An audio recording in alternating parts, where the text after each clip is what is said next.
Dhritarashtra vacha dharma kshetre kurukshetre samavetayu sava pandav mamaka vasaiva पापा का phone आ रहा है kurbata sanjaya. 9.33 There is some problem. हाँ यार कुछ हुआ है हाँ That's fine. Okay. Okay. So. Okay. So what is happening here? कुछ हुआ है होटल Dhritarashtra में बहुत अपने रूम में knows dharma. Okay. He also understands Krishna not as he is, but he understands he is something very powerful. You know, he is God. But he cannot accept. Why? Because instead of him, his younger brother Pandu became the emperor. Bhishma made Pandu the emperor because Dhritarashtra was blind. And you must know that Pandu, after becoming the emperor, he actually conquered the entire earth. And when he conquered the entire earth, he saw the futility of this kingdom. And hence he went to the north. In some part of Himalaya, he lived with his two wives being detached. And the kingdom was actually ruled by Dhritarashtra. And you know the rest of the history that Pandu finally died being there. He never came back to the kingdom. But Dhritarashtra always felt he has been wronged. He could not accept the destiny.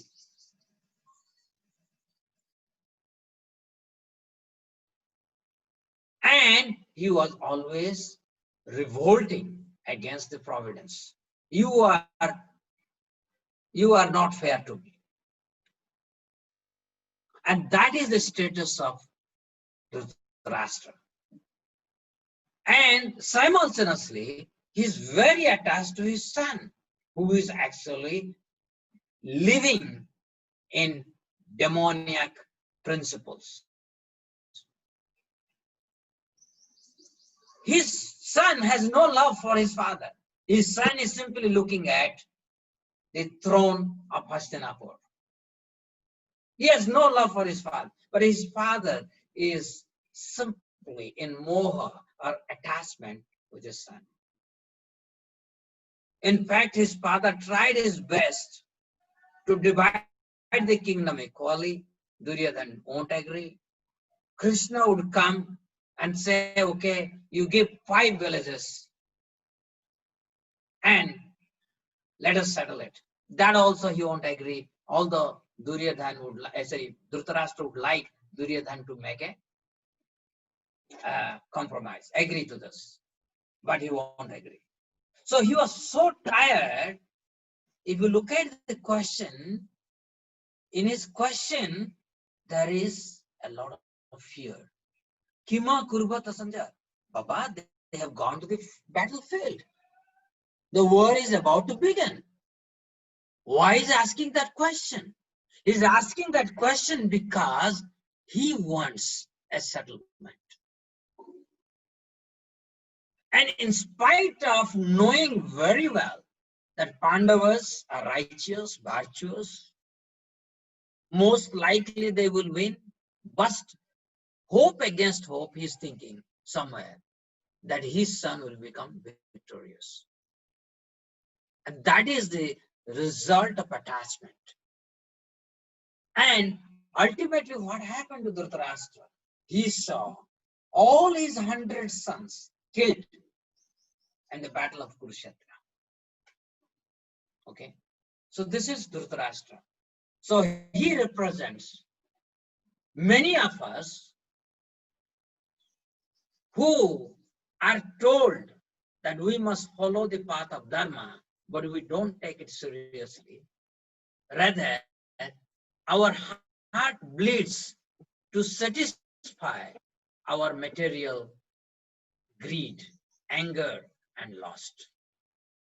We pursue after our material lust, material greed, material, everything in that order. We are very weak-hearted. So this is what is Dhritarashtra. And then, of course, Duryodhana and his party. There are many within this world. We represent Duryodhana. How? Because we believe we can do everything. We can do everything. By our sheer power, sheer ability, sheer manipulation, sheer network, will be ruthlessly trample upon others and go ahead and will become victorious. This is what is Duryodhana mentality represent. And many of us, in fact, when I did my BTech in 1988, I was in Rourkela because I studied in REC Rourkela. Now it is NIT Rourkela. And there is a steel plant, Rourkela steel plant. And one manager one day came to my hostel room and taught me that unless we become ruthless, we cannot succeed in life. We must make use of every opportunity to go ahead and reach the pinnacle. And that time I was actually in shock. How this person is speaking like this doesn't make any sense to me. What is about empathy, what is about compassion, what is about fellow feeling. This fellow is saying, no, all this is nonsense. If you are in the top, you'll be the happiest person. And that's what he wanted to teach me. And same thing when I became a teacher here at IIT Kanpur, I joined in 2001. One very acclaimed professor, he came and gave a talk in our auditorium, and he taught that we should become ruthless. We must publish, and we must become number one. We should be visible as a number one researcher. And I was thinking, wow, the same thing which I didn't like after my BTech, I'm hearing again after I became a professor in an important institute. Right? This is called demonic principle. Isn't it? There are enough airplanes, but they cannot fly now. There are enough trains, but they cannot fly. Buses are there. Vehicles are there. They are collecting dust in the garages. They cannot go out. As mere virus has shown that how incapable we are. So that is one side of the story. I would like to even tell you, with this virus, except human population and human pets, all others are rejoicing. The jungles have become better place. Rivers have become better place. Aquatics are enjoying. Jungle habitats are enjoying. Things have become so nice. Pollution level has gone down. Just a month's lockdown has done so good to an ecosystem, to a life system about whom we never cared for. A simple virus has brought such a fortune for them. But unfortunately, when we are born with demoniac principle, we cannot think like this. So Duryodhana represents that category. Absolutely demoniac mentality, who believe in ruthless behavior just to go to the top by any means, hook or crook, manipulation or conspiracy, doesn't matter. There is no morality. There is no ethics.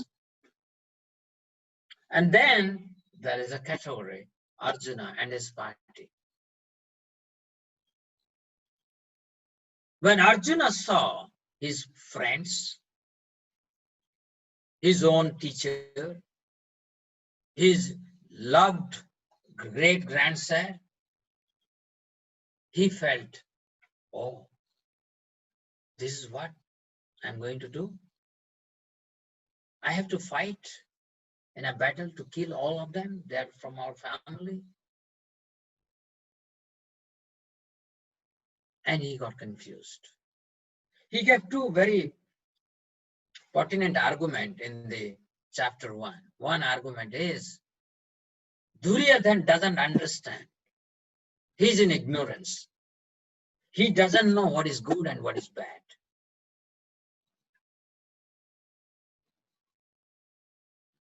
Because he doesn't understand, should he cooperate with him to fight and be responsible for killing up so many? Looked like a very powerful argument. And second argument was that if so many people will be killed, there will be so many widows, and that will bring in a lot of societal problems. And Arjuna is saying that he is not interested to become responsible for this ghastly warfare. So he's confused. But in case of Arjuna, normally when we are confused, right, in this world, many of us, we get confused. Now, just like I gave the example of a farmer, he worked so hard and suddenly there is no rain. And he never thought about this possibility that there can be no rain. And if there is no rain, how am I going to sustain?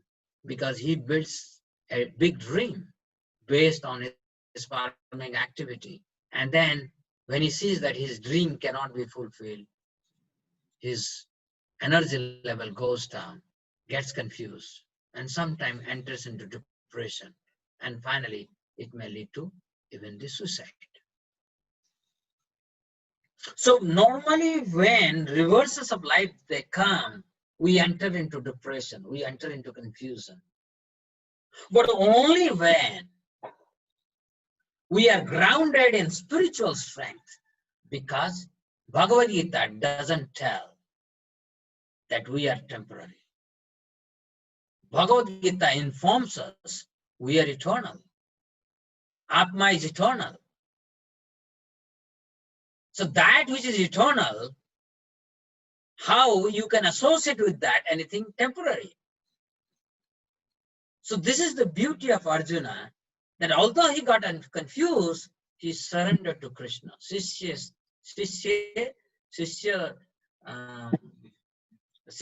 te aham sadhi mam tvam prapanna. He's saying that I am surrendering unto you. Please accept me as your disciple. So when a seeker of truth gets confused, he seeks the shelter of the Lord. He surrenders to the process of sadhu, guru, and shastra. There are literature, Bhagavad Gita. There are likes of literature, Bhagavad Gita, Ramayana, Mahabharata, Bhagavatam. There are literatures to take shelter of. There are many sadhus who are cultivating the path of truth.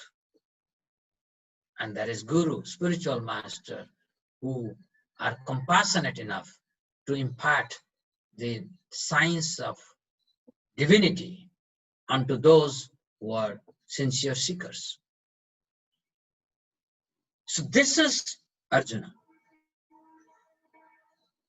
And in fact, if you go to the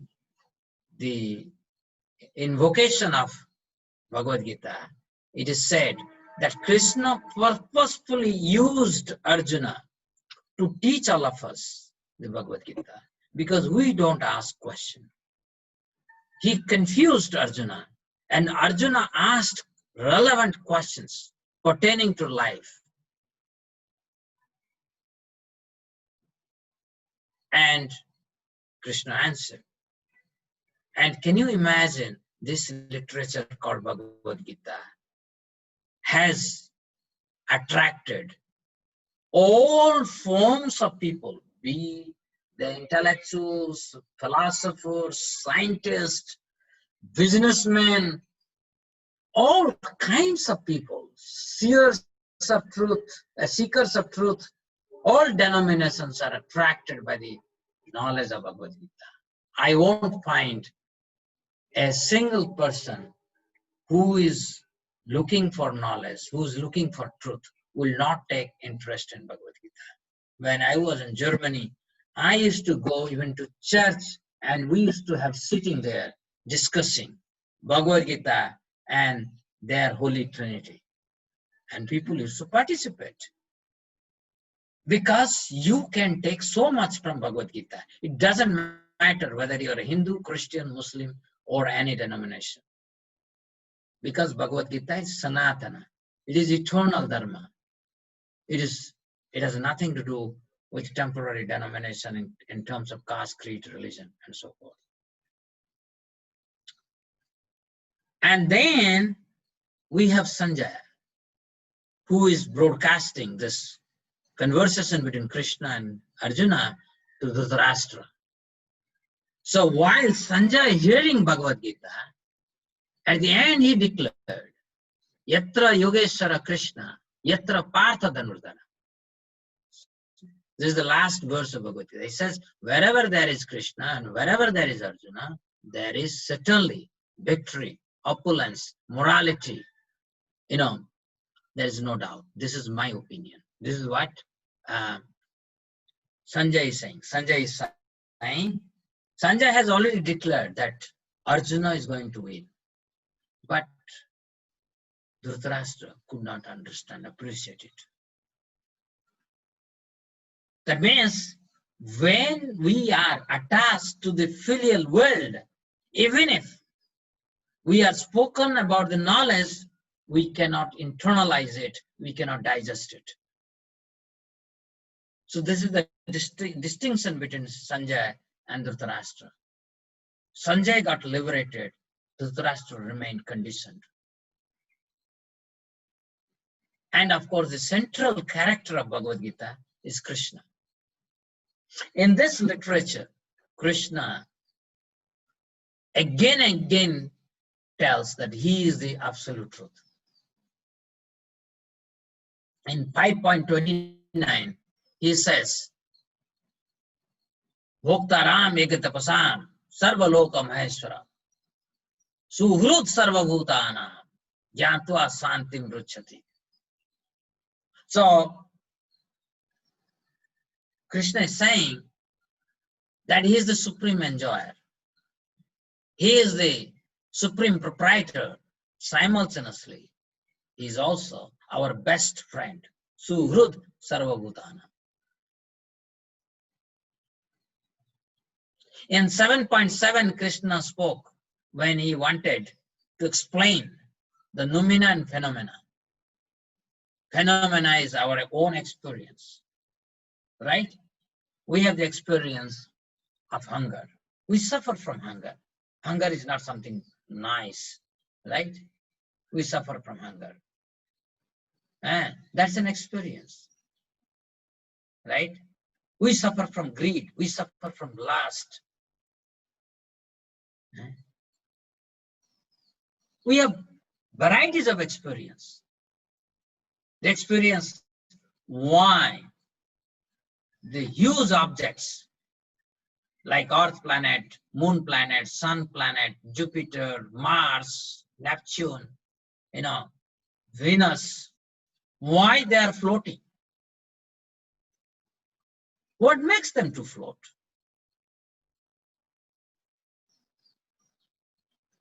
why this the sea never crosses the land.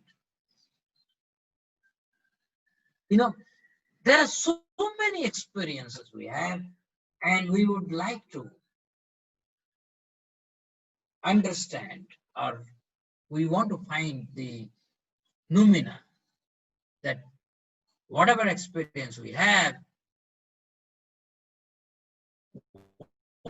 what is the causal explanation for that? And Krishna gives causal explanation in 7th chapter, 4th verse. He says, 8 elements: earth, water, air, fire, ether, mind, intelligence, false ego is the first level of noumena. And that's a big science.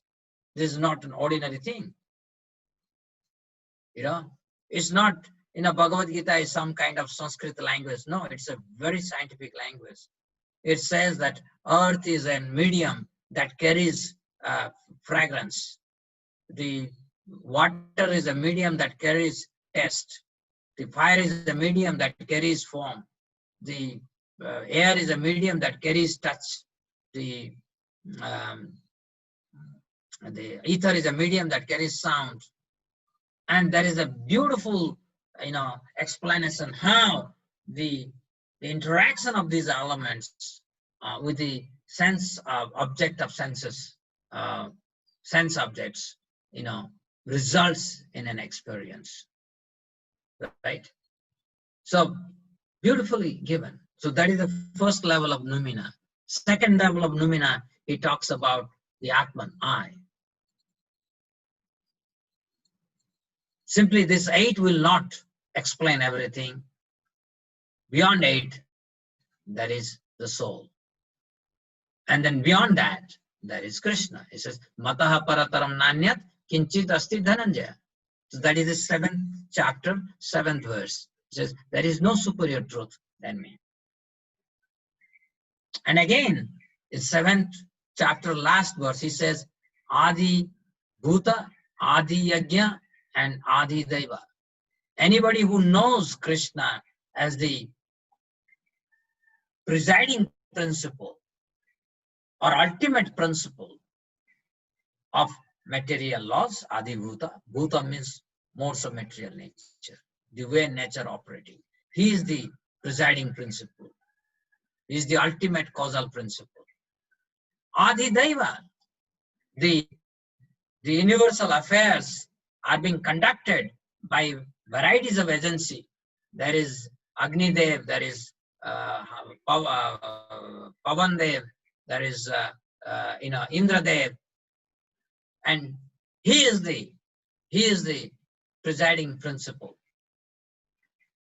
of that. And Adi Yajna, all kind of sacrifices we perform. In this world, people have forgotten that there is a need to sacrifice. Our Indian system was based on the sacrifice. We had a family values. Mothers would care for their children. Mothers would care for the family members.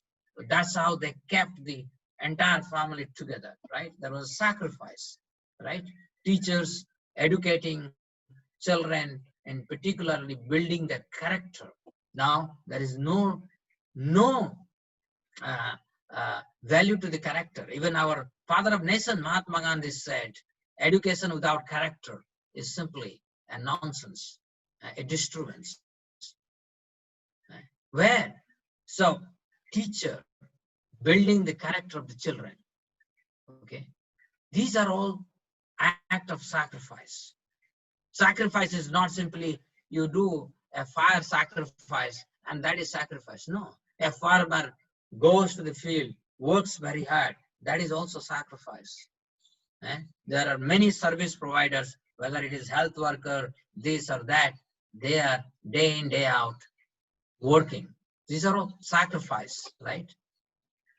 So there are varieties of acts of sacrifice. Who gives strength to that sacrifice? Adi Yajna. So Krishna is saying, he alone empowers those who are involved in performing sacrifices. And then in 10th chapter, Krishna says, Aham sarvasya prabhavo mataha sarvam pravartate iti matva bhajante ma buddha bhava samannita. Right? So this is very interesting, where Krishna is saying he is the source of everything. He is the source of everything. Both spiritual and material world.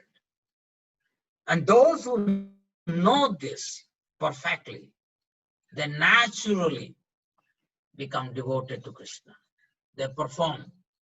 They want to perform act that will please Krishna. Any action that is done to please Krishna becomes yoga. Simple formula. Yoga means an action that is meant to please Krishna. And who is Krishna? Krishna is not a human being. Krishna is not a Hindu deity.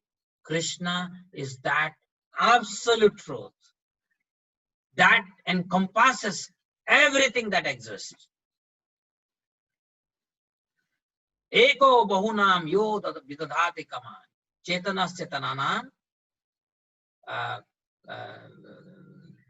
nityo nityanam chetanas chetananam eko bahunam yo vidadhati kama. He is the eternal among all eternals. He is the original conscious of all conscious beings. He is one in the beginning, but he became many. And he alone satisfies everyone. He alone sustains everyone. So the moment we understand Krishna as he is, we become wonderful individuals. So Krishna is not a sectarian word. It is an absolute. This name Krishna is absolute.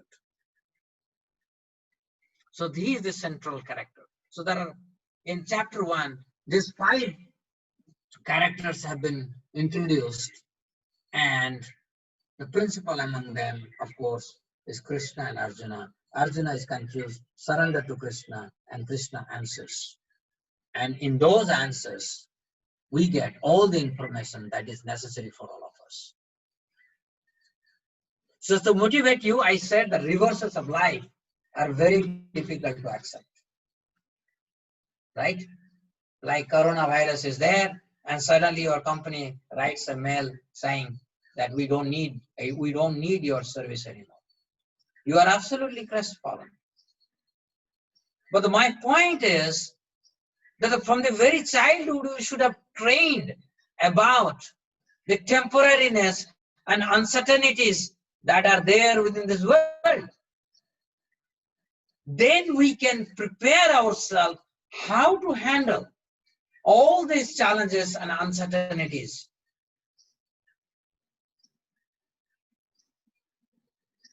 And before I end today's talk, because this learn Gita, live Gita, what is meaning of that? Gita has 5 topics. First topic is Bhagavan, the God, the absolute truth. Second topic is Jiva, that is you, me. We are all instrument of God. We are tiny spiritual spark of the absolute truth. And then third topic is Prakriti, the material nature. Fourth topic is time, Kala. And fifth topic is Karma. So these 5 topics are there in Bhagavad Gita. Anybody who understands these 5 topics properly, how they are correlated, in any situation, you will come out as dazzling. You will never come out as a defeated personality. No. You will always dazzle and dazzle and dazzle and dazzle. This is the beauty of Bhagavad Gita. Anybody who bathes in the knowledge of Bhagavad Gita. First of all, he recognizes or she recognizes that we are neither female or male, neither we are human nor we are animal, neither we are Indian nor we are American.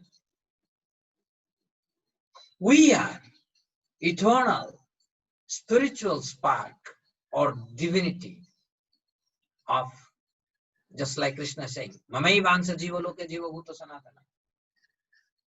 We are his Amsa. Krishna is absolute divine. We are tiny divine.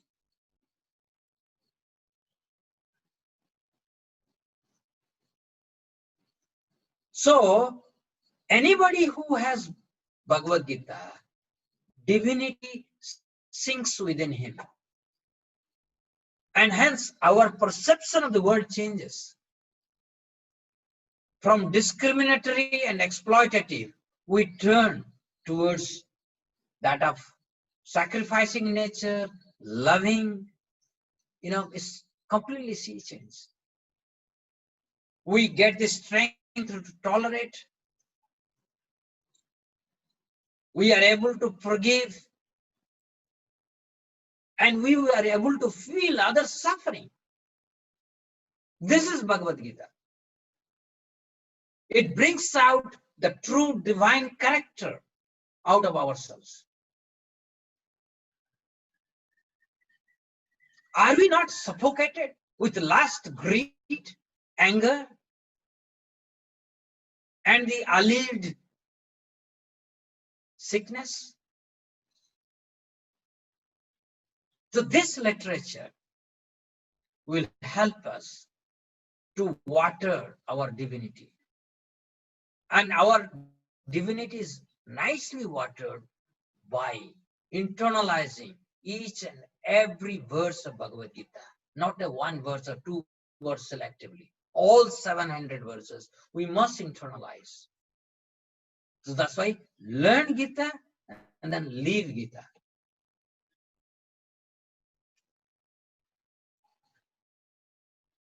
So with that, this is my concluding thing. Normally, people nowadays in coronavirus, you will see many astrologers, they are coming forward and telling what is going to happen, this and that.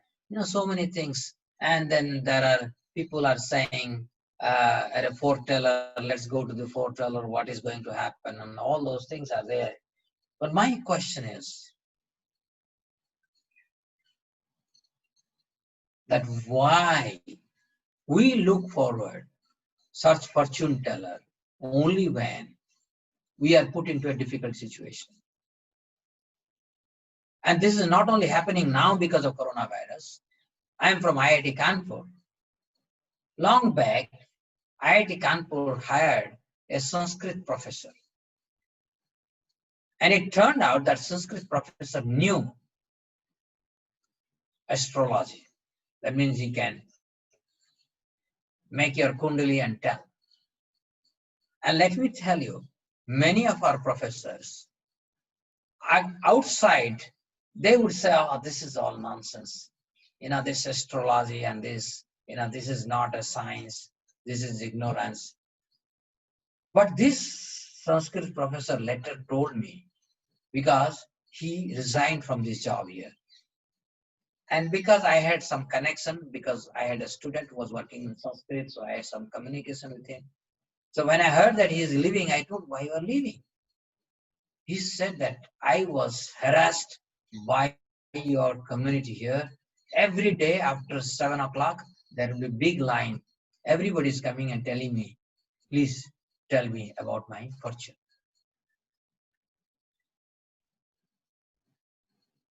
This is what? The greatest hypocrisy. We are, we may be big professors, we may have published many papers, we may have many students who are graduated as a PhD scholars, but uncertainties are troubling us because we are not situated in knowledge. We are situated in falsity. We consider this body to be true, whereas this body is false, illusory, ephemeral. So what is destiny? Everybody is talking about destiny. We create our destiny. And how do we create our destiny? It is not only this life we are living. We have been living from time eternity.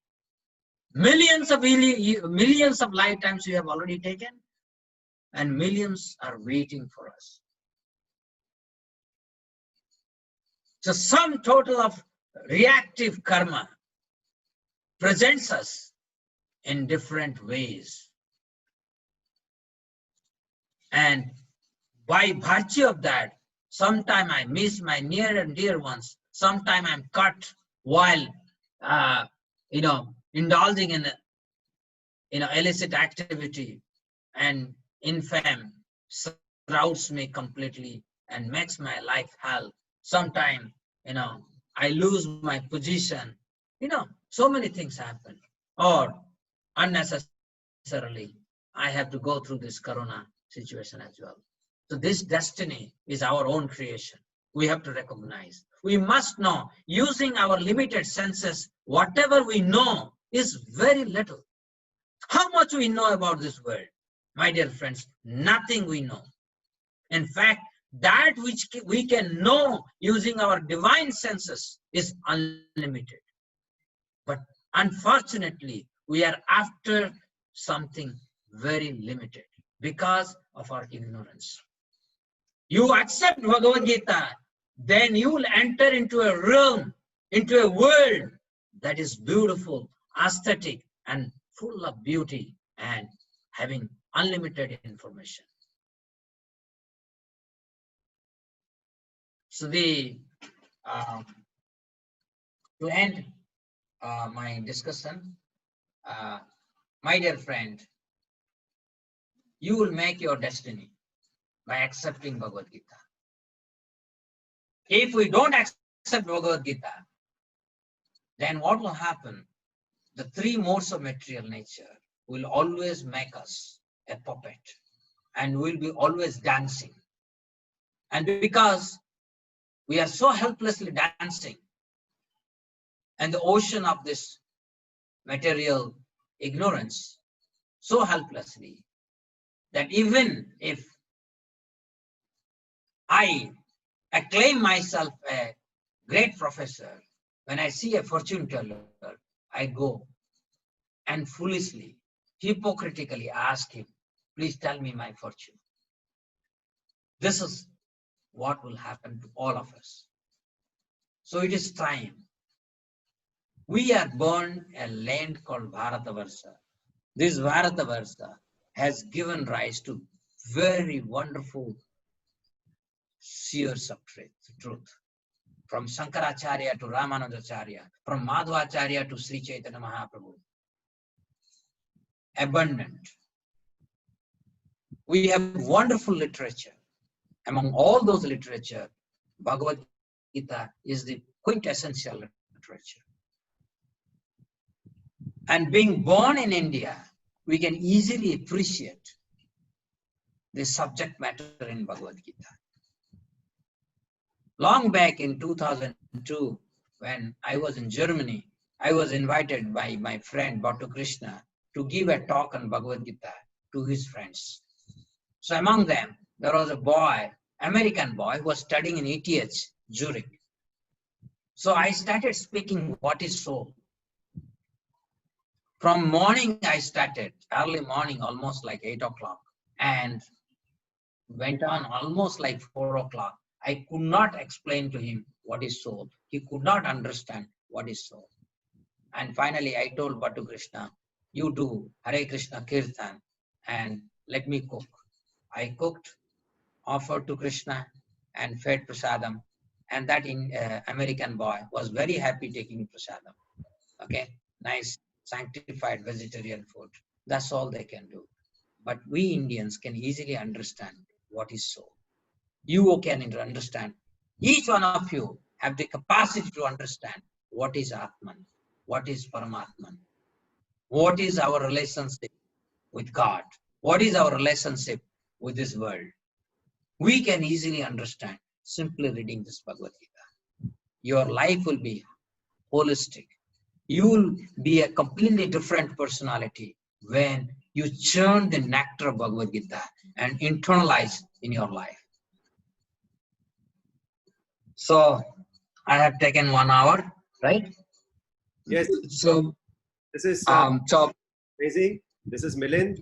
yes, I that enjoyed. Milind, You can call me Milind. That's okay. I feel younger. yes, Milind. Yes. So Yeah, I want to comment before I take up a question. Somebody called Rahul Ranjan Mishra has a question. So I will let him ask that question, but I wanted to make a comment, what I learned from you today. So in management literature, there is a very popular concept called VUCA, VUCA, that we have to prepare ourselves to face a volatile, uncertain, complex and ambiguous world, VUCA world. And the kind of youngsters right. producing in this country, they are mentally, emotionally, physically weak. And Bhagavad Gita might be, or in my view, it is the answer to make them strong to face a volatile, uncertain, complex, and ambiguous world. Otherwise, they will be, as you said, keep dancing as puppets in the hands of the three gunas. So, wonderful concept you have taught me today, sir. I am very grateful. Now, I will request Rahul Ranjan Mishra to ask his question. Hare Krishna, sir. Thank you very much for the nice class. In the beginning of the class, you were mentioning that IIT students, they told that milk is brought from the shop. They did not know about the cows and Goshala, Not all these IIT students, this is school students, school students. students. Okay. My So, daughter was studying in campus school. So see, in the 5th standard, this question was asked, and they told the milk they get from the shop. okay, Prabhuji. दुकान से दूध मिलती है. Yes, Prabhuji. So I had a question. I had heard that if we are natural, if we live close to nature, it will be easier for us to come closer to God, because it is said that country is made, villages or country is made by God, and cities are made by human. And since you are mentioning this point, because we are all the time interacting with machines, that's why we tend to become mechanical. So as a working person now, I'm all the time doing my, like, taking this class on Zoom or technology only. So we are rarely we are surrounded by natural surroundings. In such circumstances, how can we live close to nature, or how can we revive our original consciousness, Krishna consciousness, or what you were mentioning, the relationship with the God or nature? It's all the time we are surrounded by machines, and we are forced because of the circumstances to use the machines whole day. So we tend to be mechanical. You asked a very pertinent question. I'm thankful to you. Coronavirus is teaching us how we must go back to nature more.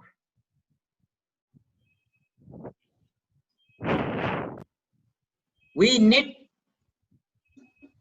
to spend time. You know, how many of you get up early morning and hear the chirping sound of the birds? How many of you see the lotus pond or lilies blooming in the water? Or how many of you watch how the aquatics, they live their life? Because finally, all of them, they represent the same principle. It is the divinity that animates a beautiful tree, that animates an insect, that animates an elephant, that animates a cow, that also animates a human being.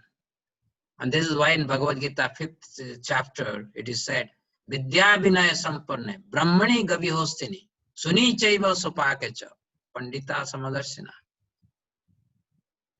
A person who is situated in transcendental knowledge or divine knowledge, he sees a Brahmin, a cow, a dog eater, everything with equal vision. So you are right. Always with the machines, we become psychologically punctured.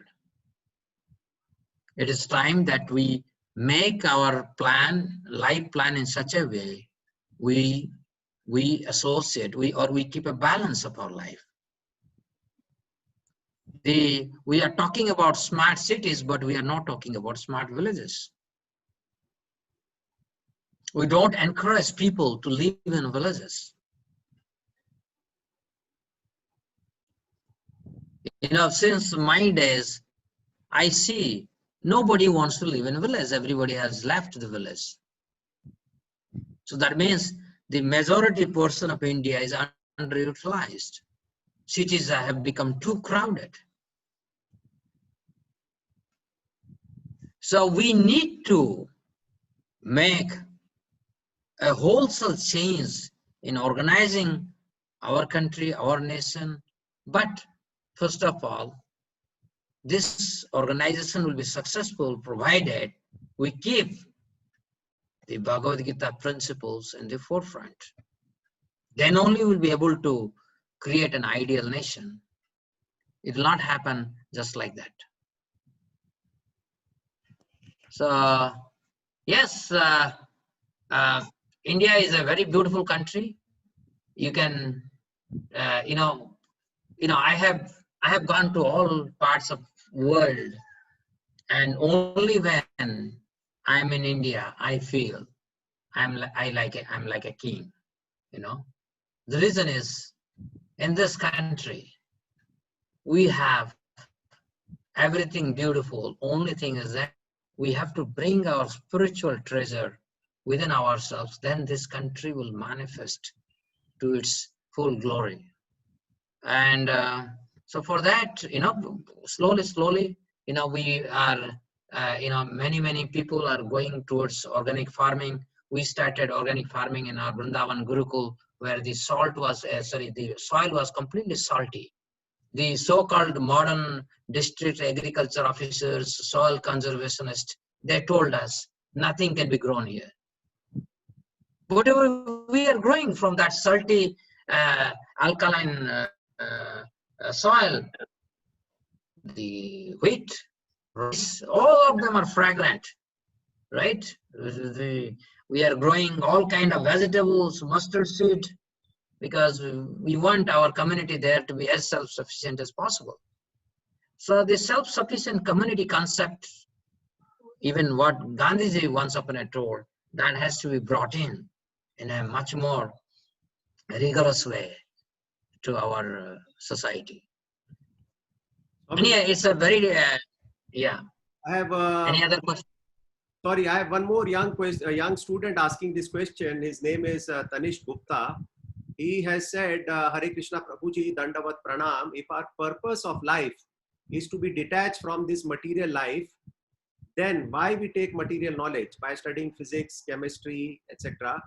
Please tell me what should be in our mind while studying. So this looks like a very good question. Yes. Can you guide? Very good question. That's a very good question, actually. We have to know there is nothing called material. This is misnomer. Everything finally comes from Krishna. When we see material, when we have separatist mentality, when we think we are separate from God, when anything connected to the absolute truth is divine. 4.2.4, chapter 424, please go and read that verse. Everything is a manifestation of that pure divine personality. So when I see physics or chemistry or mathematics as separate from Krishna, and I want to take faulty center of physics, chemistry, thinking that I can become another God, there lies the problem. But when I pursue such subjects in connection with the absolute truth, you are in right path. Be assured of it. Thank you, So sir. Milinji, any? Yeah. I So cannot. thank you very much.